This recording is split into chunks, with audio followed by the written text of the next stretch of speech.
Good evening, everyone. I'm with my very, very special guest, Cale Sensei. Before I bring him on, when I was a teenager, I used to polish Don Drager Sensei's shoes.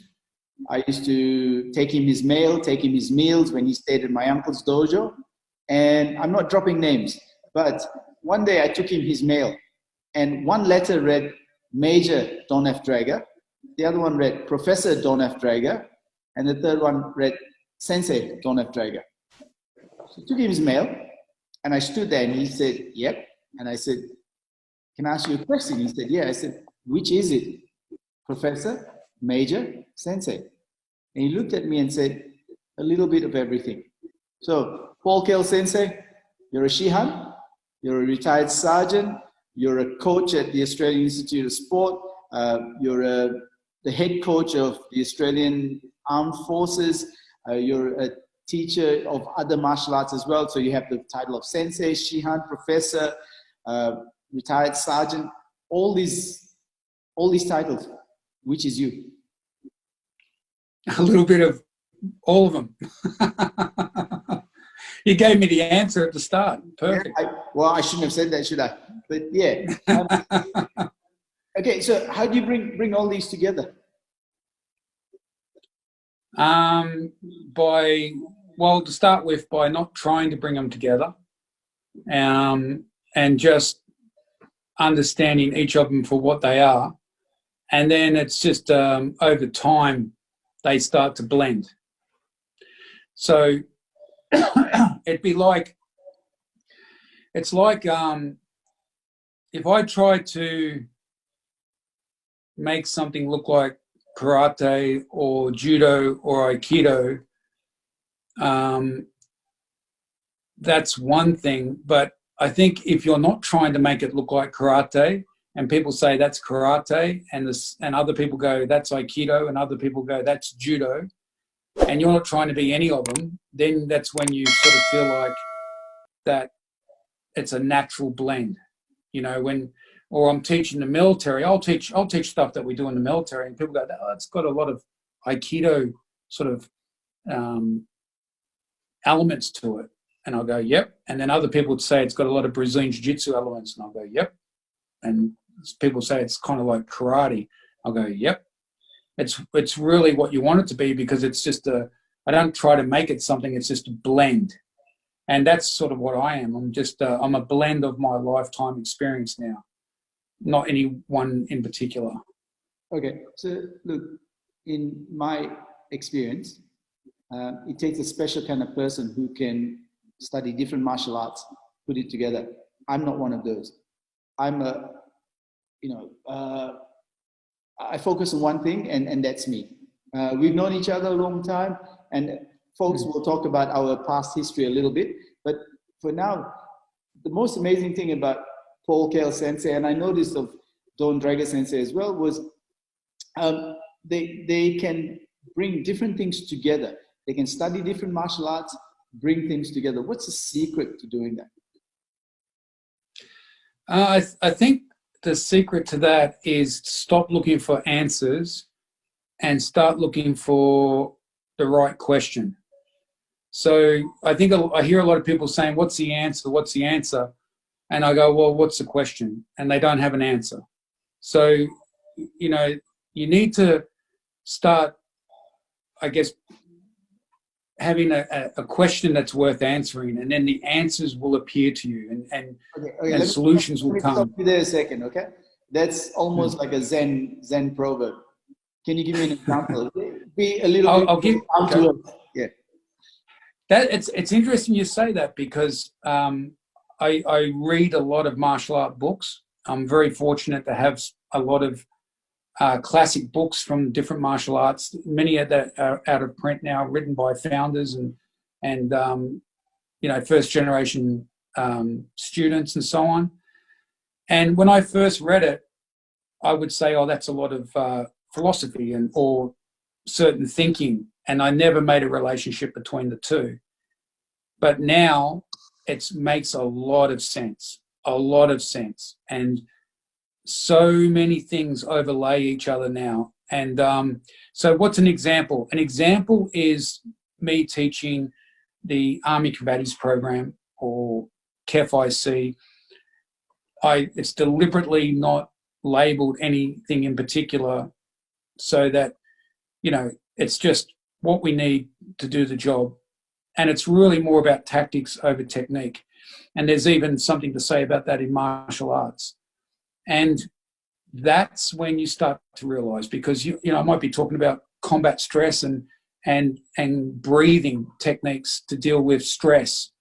And then you realize, well, those breathing techniques are similar to maybe Goju-ryu. I mean, in the past, a lot of these martial arts created techniques and processes that a lot of people don't even understand the reasoning behind it. They just do it. And the people who created probably don't understand the reasoning behind it.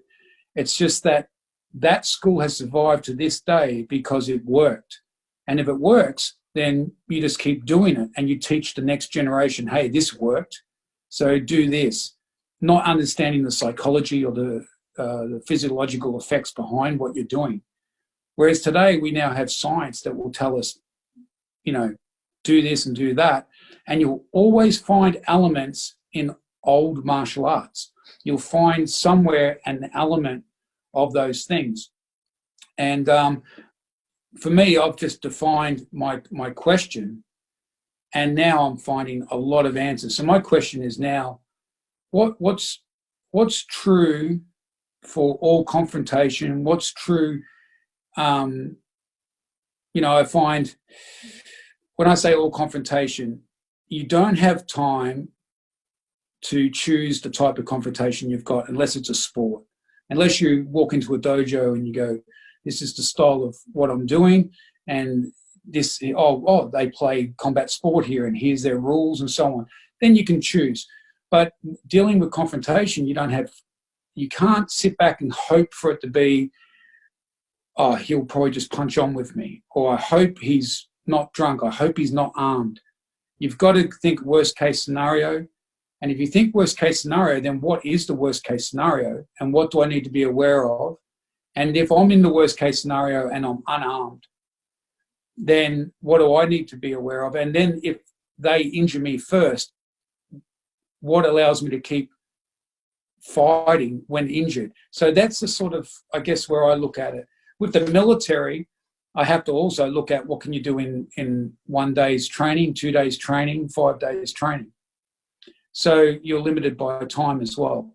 So, you know, a lot of people don't understand one of those elements. They either don't have the combat experience to relate to what you want to achieve in training, or they have a heap of experience in training and they try to fit too much into a short period of time.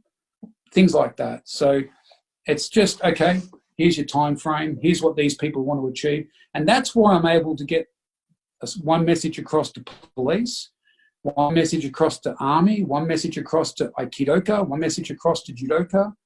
It's because what do these people concentrate on? What's their background? What's their objectives? Okay, no worries. So I'm always asking what's the question, not what's the answer. And it's much easier to find an answer. There you go. Nice long-winded explanation. Thank you. Look, your answer has thrown up a whole lot more questions, but, you know, being the rating slut that I am, I'm going to go with the fans' questions. Okay. Hopefully they're good questions. We should be able to determine people's grades based on profession questions. Question. I've listened to all the previous shows that you've done, for want of a better word. Is that the right word? Show, and they've all been excellent. Thank you. Yeah.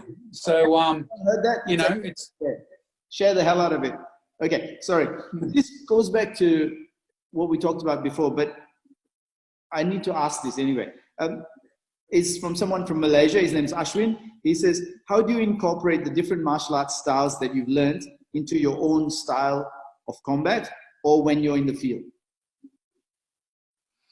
right into your own style of combat, or when you're in the field? Was that the question? The so saying battlefield. Everyone, look, if I had to go into Paul Cale Sensei's martial history and Budo background, we'd be here all day. So please, if you want to appreciate his answers and where they're coming from, Google his name, look at his experiences, both in the military and in the martial arts. Sorry, shoot. That's no problem. Okay, so, well, first of all, in combat, because it's such an extreme thing, you know, I'm going to rely completely on the military training.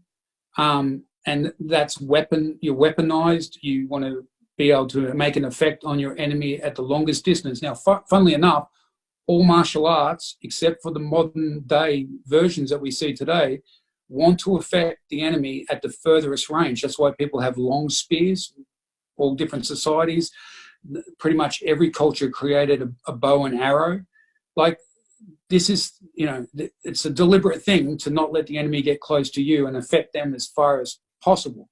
So, but the nature of the job in special forces is to close with the enemy in sort of their ground of their choosing and use surprise, I guess, to give yourself an advantage for a short period of time. And the last thing you want to do is be caught in a hand-to-hand situation. It's too random. The outcome's too random. And I guess from my experience, I've had huge martial art experience when I first entered close quarter fighting in the battlefield or hand-to-hand fighting. And I guess the surprise and the incredible strength that you get from someone fighting for their life was just, there was nothing that I was prepared for, but the outcome was good for me. But then I also realized we're teaching soldiers stuff for a week. Like, I've been doing this for decades and I literally fought for my life. So we're kidding ourselves the way we're training people. So that had the greatest effect on the way I started to change training of close combat. And it also completely changed the way I think about martial arts myself. So how do I prepare? My thought process is quite simple. I want to be able to engage the target at the longest range. I want to be armed if possible. And I've got a bunch of principles, basically, that I refer to all the time. And I think of it regardless of martial art. And if someone's attacking me, I always have an expectation that they're either armed or they outnumber me, and I haven't been aware of those supporting them, or both. There's a reason why they're attacking me. And to not have that in your mind straight away is to allow you to be overwhelmed, ambushed, what have you. So the way I deal with combat is always thinking at the highest level. So I could walk down the street and, look, this could be a part of post-traumatic stress or whatever, but I've always been the same. So I could walk down the street and I'm always thinking tactically. Now, martial arts always had hey-ho. A lot of martial arts, the old styles, the koru. Sorry, for the plebs here, please explain hey-ho. Yeah, so it's a martial, like, strategy, martial method. So it's the strategies behind martial arts, and it's the number one thing that is lacking from modern Budo. Modern Budo doesn't need it. It has techniques and it has philosophy in improving yourself as a person. And that, again, was well explained by Sensei Darren in your last interview, where he talked about the post-World War II effect on martial arts. So he was spot on, in my opinion, and it's had a huge effect on the way martial arts are taught. And the thing is, with new masters that have come in and gone, well, we need to make this full contact and we need to do this and we need to... They're all doing different things. And everyone's like, yeah, we should do this because this sport's closer to fighting. Well, the fact is that the most important thing is tactics over technique. So strategy, and what strategy you can pull out of your martial art is where it's at. Now, I'm always going to lay that against modern military strategy. And if there's a link to that, or there's something that the old arts or one of the martial arts can do to enhance that strategy and that thinking, then I'll take it on board. So I guess that's the biggest thing for me. There's my question, and that's the thing I'm always looking for answers. Now, the funny thing is I have found answers in Aikido. Currently, I'm finding answers in Shudokan karate. Like, it's truly fascinating me. And I can see clear linkages how that supports Aikido. And I've always found it in judo and jiu-jitsu. Not probably how people think you would find it. But I find that if I'm unarmed, the Aikido and the karate predominantly together make a lot of sense, because you've got to use your body at range. How can you close range quickly? How can you have an effect at the longest range? And modern fighting doesn't do that. I don't, unless you're making a nice big long takedown, double leg, what have you, people think kicking is long range. And you'll watch good Shotokan fighters who will punch you in the face from a further distance and someone can kick you fast. And that's really interesting to me. And then, so did I answer the question? Because I can just keep gibbering away. Is that sort of answer it? No. Well, okay, so Thomas Walrich, I know that was Ashwin's question, but Thomas, I think Paul Cale Sensei answered your question there too. I'm going to do a follow-up question in a little while, and it will help you again. Thomas talked about how do you prepare yourself, and I think you answered it with strategies. I know the answer could go for 2 hours, but let's crimp it there. Yeah, mental preparation is the most important. Now, a long time ago, someone asked you, what's the best martial art? And you gave an analogy of firearms. Do you remember that? Yeah. For those people out there who want to know what is the best martial art, for my money, that was the best explanation ever heard about what's the best martial arts. Would you be able to do that? Yeah, absolutely. So there's a reason. It's always good to look at a country when you're asking about what's the best martial art, because Japan has a lot of diversity with martial arts. When you link Okinawa to Japan as well, and so they have a lot of different ranges that people are interested in. So I guess that was about like weapon systems. I'll carry a knife, and when I need that knife, that is the best weapon. If I carry a pistol, when I need that pistol, it is the best weapon. And when I have a rifle, an assault rifle, or if you have a sniper rifle, when you're using that tool, you're using the best weapon for that situation. So what's most important is tactics. Tactics will tell you what the best martial art is at the right time. So no martial art, like let's look at Brazilian Jiu-Jitsu. They'll go heavily, and I have a black belt in Brazilian Jiu-Jitsu, so don't think, if I trash talk something or you think, oh, he's getting stuck into him, I probably have a black belt in it. Don't get wound up or anything like that. But if you look at Brazilian Jiu-Jitsu, everyone's like, oh, Brazilian Jiu-Jitsu. There is no way I ever want to be on my back or really on the ground, if I can help it, on a battlefield. Simple as that. But I need to know how to fight off my back and on the ground if things go wrong. So it's about training for when things are not how you want them to be. So Aikido, for instance, I mean, a lot of people here will be Aikido, is that right? Mostly people involved with this will be Aikido. Aikido has a lot of excellent elements to it, but I think of Aikido as fighting with a spear, or mokuju, or like jukendo, like juken, like bayonet, which Ueshiba Sensei did use in the early days. And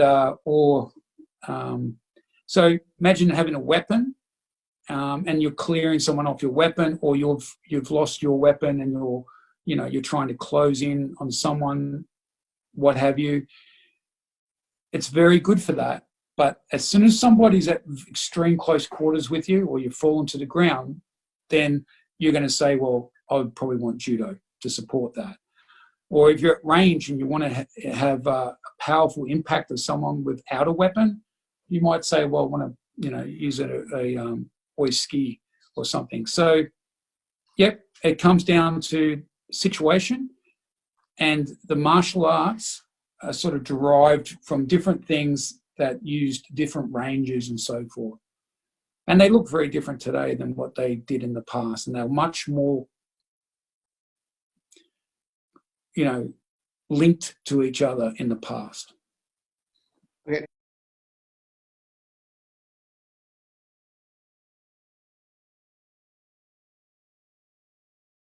Okay, welcome back, everyone. This is part 2. Paul Cale Sensei does talk a lot, and it's a good thing. They say, silence is the tomb of wisdom. And often I've had lots of teachers who didn't talk much, and it was to the detriment of the art. You had to glean everything. So here you have a gentleman who's walked the talk and talked the walk, and listen. So now, years ago, Paul Cale Sensei, I'll remind him of this. My memory is really good. I remember everything, whether it happened or not. I'm gonna refresh his memory. Years ago, someone asked him a question, and his analogy was, if you give a sniper an Uzi, it's no good to him. If you give a street kid a sniper's rifle, it's no good. And I'll let you continue with that one, if you don't mind.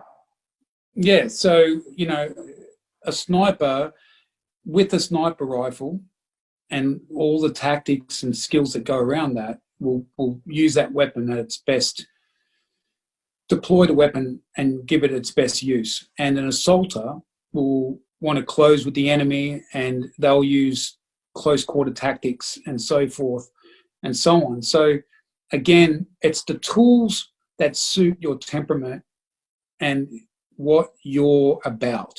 So once you understand what you're about, you've got to find the tools that suit your temperament and what you want to achieve. Some people don't even want to achieve self-defense. It's not an interest. Their interest is studying something from, like a historical study of something. Well, that's, then you choose exactly what it is that you want to do in your martial art that relates to that. And, you might surprise yourself as you go along and realize that there's a lot of overlap and so on anyway. So, yeah, that's probably the thinking, yeah. Paul Cale Sensei's memory is not as good as mine. He was very eloquent. Maybe he had a few more to drink than tonight. I might have had a few more, yeah. But he said it's about the right person finding the right weapon, and he finished it off with one very important point. Then having the fortitude to use that weapon. So people come to me and they want to study martial arts, and you can show them the best technique, but they do not have the balls or the fortitude to use it. So what's the point? What's the point? And that's a really, really important part about martial art. And maybe, it's about that spirit and mind, body, spirit.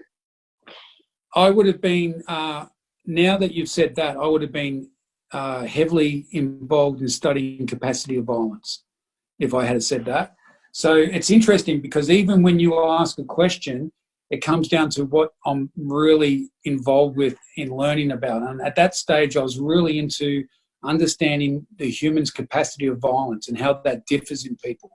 So exactly, it's like teaching women self-defense, and you see people, you need to eye gouge, and then and I've seen women, I couldn't do that. Like they'd literally rather be bashed or killed than sit there and try and eye gouge someone. So, you're wasting your time by trying to have a sheep act like a wolf. So you've got to, again, deploy the weapons that suit your temperament and deploy the art. And, it's an interesting thing when you say Aikido, harmony. The most important thing in Aikido is to be in harmony with yourself. You need to understand who you are. And then that will determine what you're capable of doing. Because Aikido, if you look at Aikido, it requires a huge amount of courage. if you're going to face a weapon, 9 out of 10 times, you're going to die. You will fail.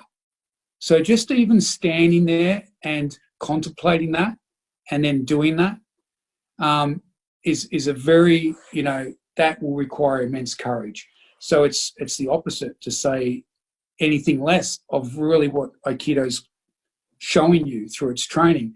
The other interesting thing with Aikido is people talk about a non-confrontational element. Now, I agree with that, but also it's something that allows you to survive against a weapon. If I have this sense of I do not want to be in confrontation, and even if I feign weakness and I avoid, that enemy gets overconfident, and that enemy maybe makes an attack that's an overconfident attack that allows me actually to achieve victory. Like, I think there's so much in the thinking that if you place a martial strategy over the top of it, lay over the top, you can think your way through some of these concepts. And maybe they're more original concepts, and then, oh, that sounds good. That sounds like peace and mung beans, and that works well for the new Japan, where we have to be seen as non-aggressive and not promoting military behaviors of the past. So I would suggest that mostly the way we think today in martial arts, a lot of it's got to do with the changes that were forced upon those martial arts in post-World War II Japan, rather than the centuries of knowledge that came beforehand. Cool. Because Cale Sensei and I are in such harmony and such sync, what he meant to say when he said teaching women self-defense and women not being able to do that and the other, he didn't mean just women. He meant people in general. It's just that that's our experience when we've taught people. It's women who are more willing to voice those reservations. Men aren't willing to voice them. Doesn't mean they don't have them. Just thought I'd throw it out there because we all know that when the wise man points at the moon, the fool looks at the finger. All right? So, women will kill people just as well as men. No problem at all. But what I'm saying is, people try to, I guess, the reason I mention women's self-defense is that I'll sell it to women and you can just be together and feel comfortable. Well, great. You're all comfortable in this situation because you're not comfortable with dealing with a man, but the actual situation probably most likely is going to be against a man. So I guess if you hear me mention something, it's not rubbishing the sex or anything else. I'm not sexist. I'm not racist. I hate more political beliefs, certain political orientations, and I have no issue with that. Or I hate sexism that's or disguised in political correctness. Can we get personal later? Can we get emotional personal later? Like you said, most of the people listening to this are Aikido based. So I've got a question from Rodney McLeod. He wanted to meet. Oh, Rodney. Hello, Rodney. Yeah. Everyone likes Rodney. He wanted me to throw this to you or Darren Sensei. He sent a link to an article, but essentially he says the article suggests that traditional martial arts overemphasize form and that it becomes disconnected from its original function, where sports combat are forced to constantly be tested, re-evaluated, and updated. How do you think this applies to Aikido, and do you think Aikido needs to change?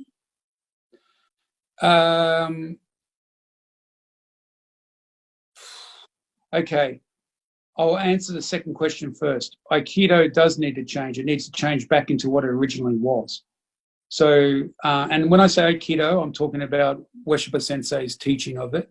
So I'm not talking about Aiki Jiu-Jitsu, but Aiki Budo, if you like, pre-World War II Aikido. So I think that the changes that were made to Aikido were not a good thing for it, and I can understand why it would have happened with the shock of losing World War II. You've got to remember, this is the first war that the Japanese people have ever lost. First war. First time their country's ever been successfully invaded and occupied by a foreign force. You've got to understand the psyche of that for a warrior nation and the effect of that. And also, Ueshiba Sensei was heavy into his religion. So you've got this religious overtone along with post-World War II Japan. There is modern Aikido. Right. Now, the human body is predominantly water. Yeah. Now, it's formless. Water takes the shape of the vessel that it's in. If you think of the human body as this liquid, it needs to be shaped into a weapon system.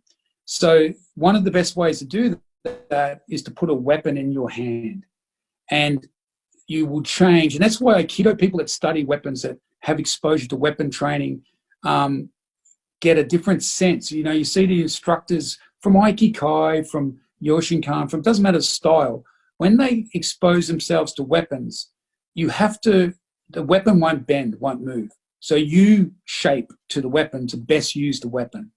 Now, when you look at karateka, when you talk about form, let's say karateka, they're all about empty hand. So the form allows them to create shape and structure to the human body to teach them movement, and that replaces the weapon. So it doesn't matter how you do it. It's the same as soldiers. When we're teaching them how to use a firearm, they take on a shape.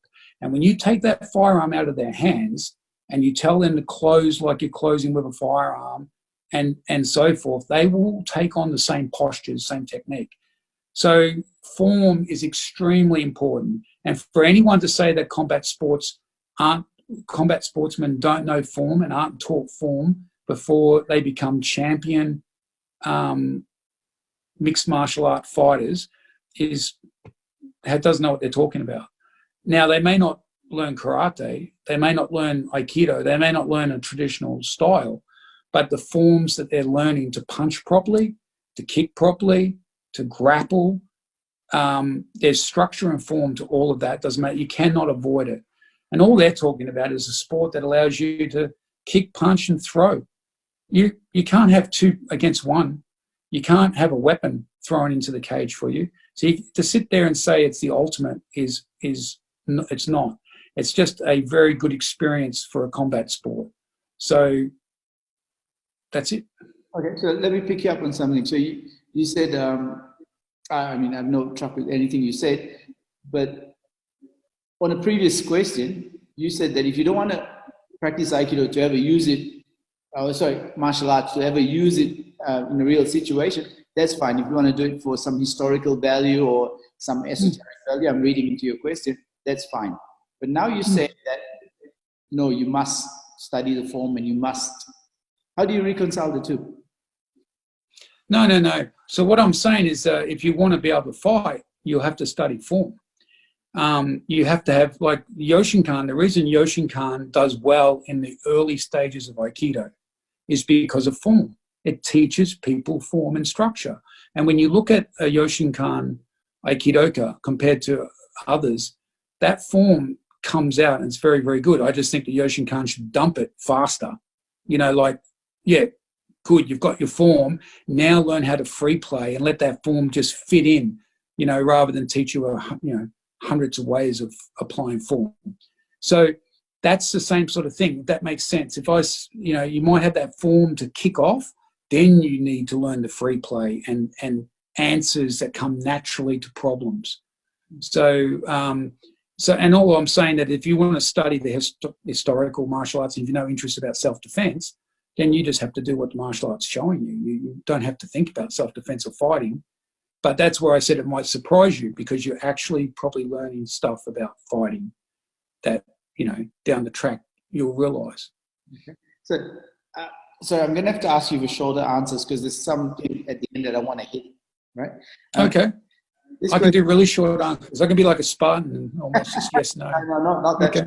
This is from one of the most unpopular people on the face of the earth. His name is Rob Rosa.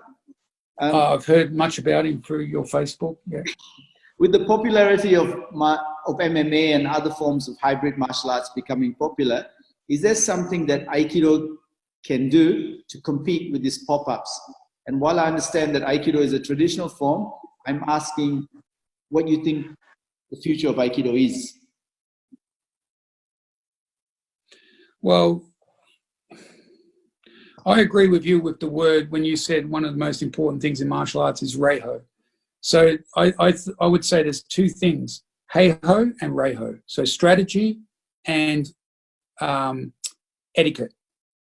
So etiquette, strategy helps you deal with a dangerous person. Etiquette stops you becoming the dangerous person.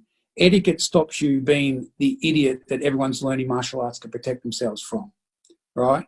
So that is what traditional martial arts brings.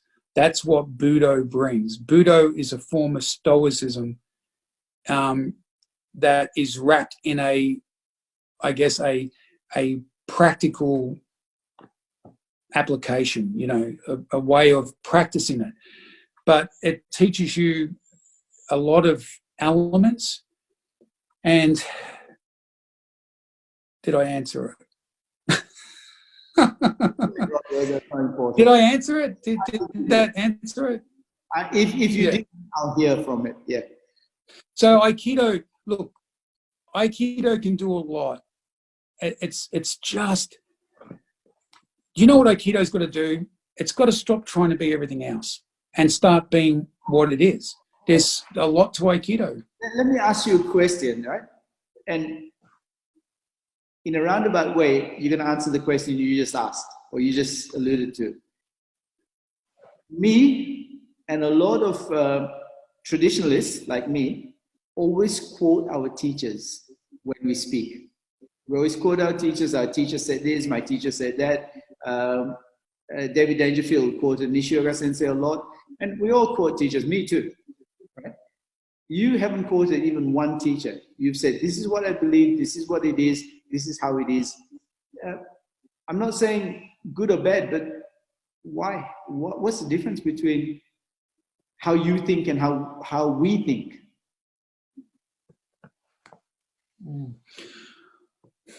Well, I've read a lot of teachers. Like I do a lot of reading, as you know, and I do a lot of deep thinking. But what I do is I listen to what's been said, and I will think on it, and then I'll add my own understanding and experience to it. So it won't be exactly the same as what a teacher has said, but it'll be as it relates to my experience. So a lot of what I've got to say isn't me. It's those who have come before me, but it definitely is related to my experience. So herein maybe lies the answer, because maybe the so-called traditionalists like me, we're still stuck in what our teachers think. Whereas you have evolved and you're using what was given to you. We're just maybe preserving the picture. We're just painting it the same way, preserving it. We're stuck in boxes. Whereas you have... Yeah. But it's like I keep coming back to you, and we talk about this often at the dojo, that where you're sitting right now, like that traditional element, the Butoh Spirit, it's so important. And I guess I see things like, I would walk up and I would say, look, what you're doing is a crock. Actually, I probably wouldn't. I just wouldn't tell you anything out of respect. But I thought all martial arts were bullshit. Like, if you want to talk about martial arts, who's who in the zoo and which one's better, for 1 year after I did my first hand-to-hand combat in Afghanistan, where I fought hand-to-hand and so forth, I hated all martial arts. I literally went, they're all bullshit. I'm going to shoot people. I'm going to stab people. I'm never going to be caught in that position again. It failed me. It did not do what I wanted. Now, it was being asked to teach martial arts again that brought me out of that slump. It was someone said, hey, can you, teach? And I really enjoyed it. And they said, that was fantastic. Can you come back again? And I realized that was doing something else for me. It was helping me deal with the effects of combat, which a lot of people talk about with martial arts. It's the calming and the reconnecting to yourself after what's happened, the event. When I listen to the way martial artists talk, they're always in preparation for the coming battle. And I guess the difference with me is I've been in battle So I talk more about after the battle and about how good the martial art is for the mind in calming the mind that is now, if you look into the abyss long enough, the abyss looks back into you, classic Stoic saying. And when you've been affected by combat, Butoh is also something that brings you calm and brings you out of it. So I guess it's just, you need someone in Aikido to say, you're on the right, if you're talking about fighting, you're on the right path for these following reasons.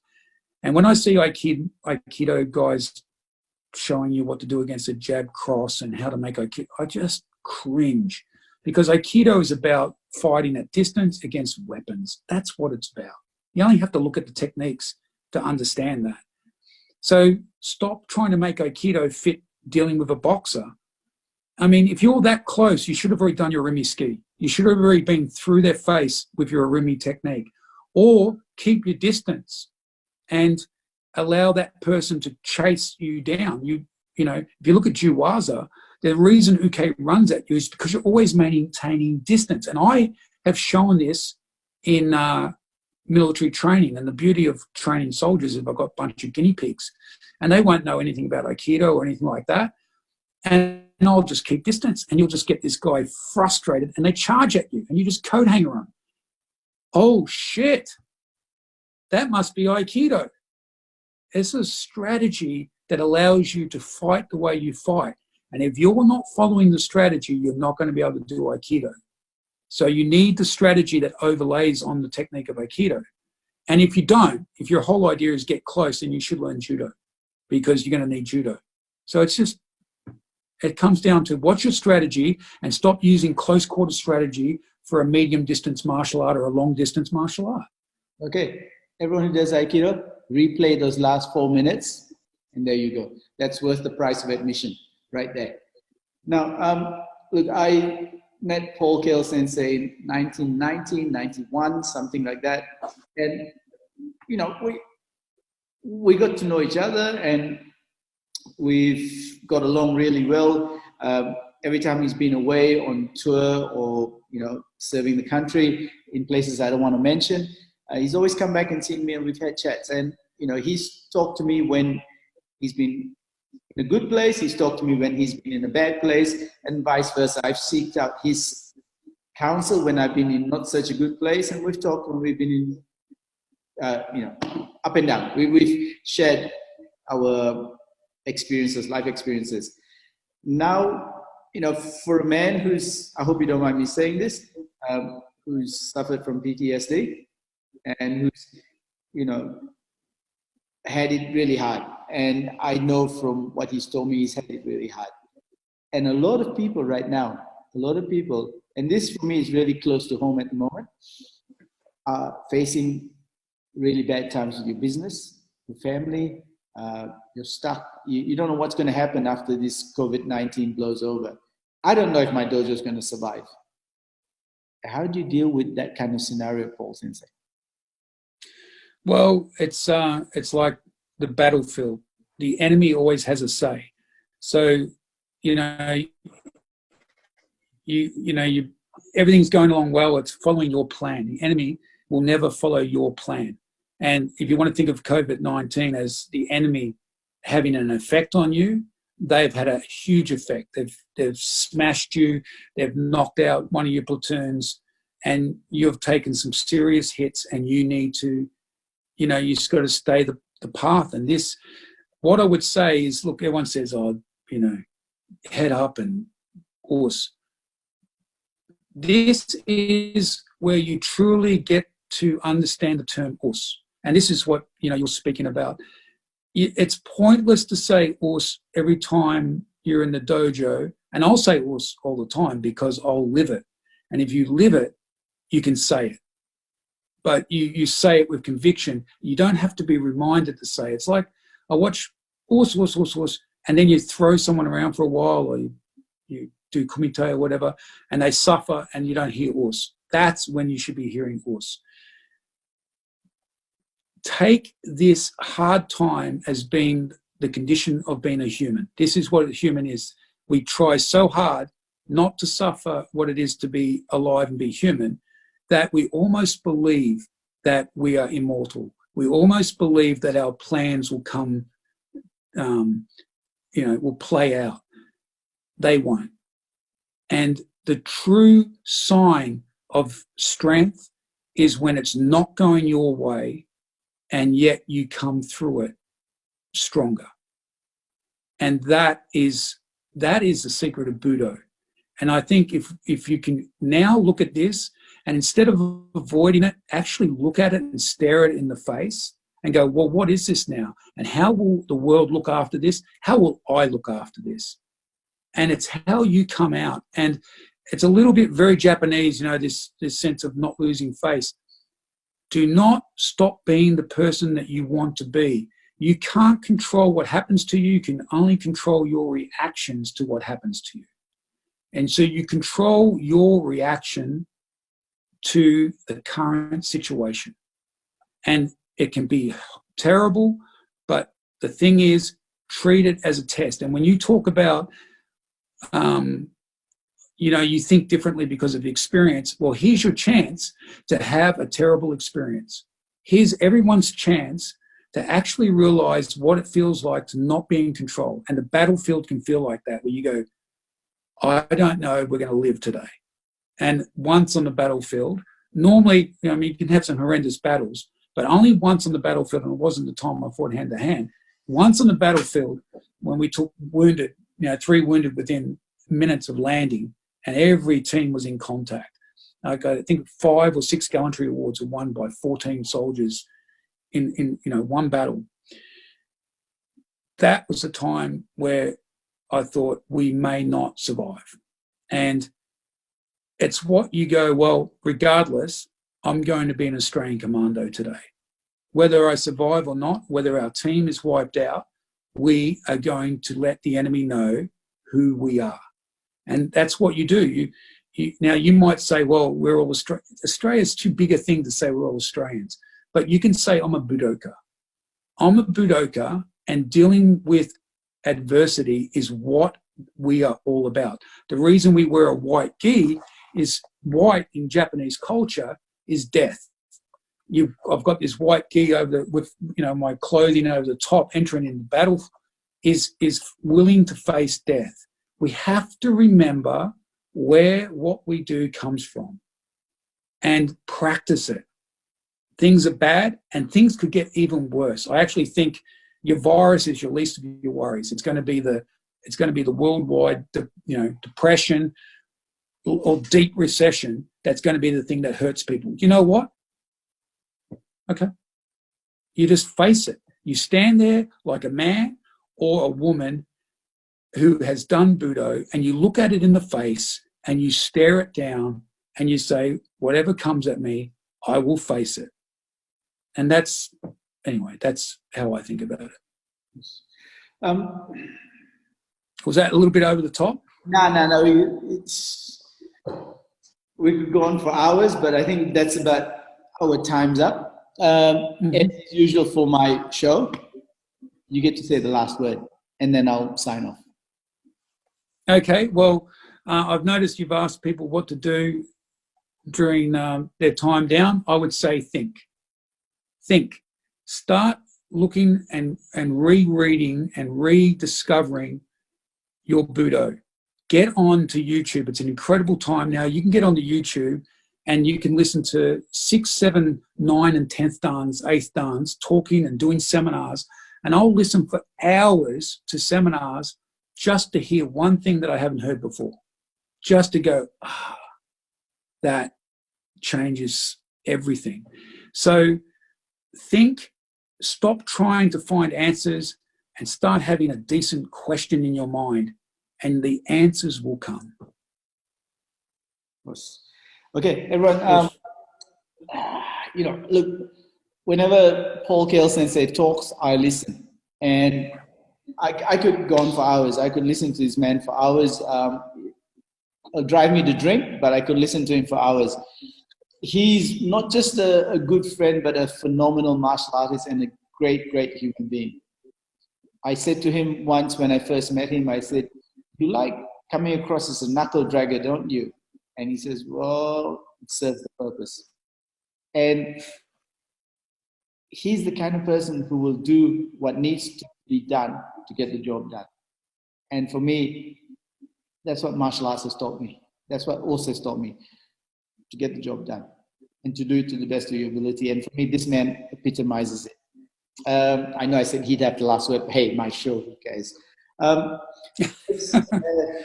If you've got, in interest of transparency, this show was pre-recorded. All the previous ones were live, and so on. They'll be live. But on Saturday, it's Anzac Day, and in Australia, it's like Remembrance Day. It's a very special day, and veterans like Cale Sensei will not be in a position to speak by this time of the day. So I'm glad he came and spoke to us beforehand. This is in 2 parts. Please watch 2 parts. If you like it, share it. Hashtag keep the flame alive. And I don't give a stuff what martial art it is. The flame is Butoh. Os. Os.